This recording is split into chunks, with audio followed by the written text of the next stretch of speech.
तळकोकणामध्ये गेले 2 दिवस रात्री वादळी वाऱ्यासह पाऊस बरसतोय। याचा फटका सिंधुदुर्ग जिल्ह्यातल्या चौकुळ गावातल्या बेरडकी वाडीला बसलाय। बेरडकी वाडी जंगलमय भागात असून तिथे वादळी वाऱ्यासह मुसळधार पाऊस झाल्यानं घराचे पत्रे कौल उडून गेले आहेत, तर एक घरही जमीनदोस्त झालंय। आजपासून सिंधुदुर्ग जिल्ह्यात पुढील 4 दिवस येलो अलर्ट आहे, तर समुद्र किनाऱ्यावर ताशी सतर्कतेचा इशारा देणाऱ्या 3 नंबरचा बावटा लावण्यात आलाय। याचा आढावा घेतलेला आहे आमचे प्रतिनिधी सदाशिव लाड यांनी। सिंधुदुर्ग जिल्ह्यात गेले 2 दिवस रात्री वादळी वाऱ्यासह पाऊस होतोय आणि त्याचा फटका जो आहे तो सावंतवाडी तालुक्यातील चौकुळ गावाला बसलेला पाहायला मिळतोय। एक घर जे आहे ते जमीनदोस्त झालेलं आहे, तर काही घरांची छप्पर जी आहेत ती उडून गेलेली आहेत। दुसरीकडे आजपासून पुढील 4 दिवस सिंधुदुर्ग जिल्ह्याला येलो अलर्ट जारी केलेला आहे, त्यामुळे या काळात सिंधुदुर्ग जिल्ह्यात मुसळधार ते अतिमुसळधार पाऊस कोसळेल असा अंदाज हवामान विभागाने दिलेला आहे।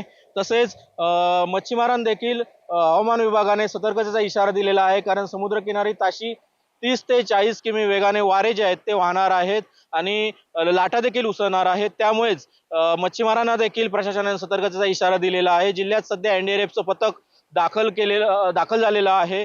मात्र आजपासून पुढील 4 दिवसांसाठी सिंधुदुर्ग जिल्ह्यात येलो अलर्ट जो आहे तो जारी केलेला पाहायला मिळतोय। कॅमेरा पर्सन परेशसह सदाशिव लाड, एबीपी माझा, सावंतवाडी, सिंधुदुर्ग। तर सिंधुदुर्गच्या सावंतवाडी तालुक्यातल्या चौकुळ गावात वादळी वाऱ्यासह मुसळधार पाऊस झालाय। वादळी वाऱ्यानं 24 घरांचं नुकसान झालंय। सुदैवानं कोणतीही जीवितहानी झाली नाहीये, मात्र अनेक कुटुंबांचा संसार उघड्यावर आलाय। 70 ते 80 वर्ष जुनी मातीच्या कौलारू घरांना याचा मोठा फटका बसलाय।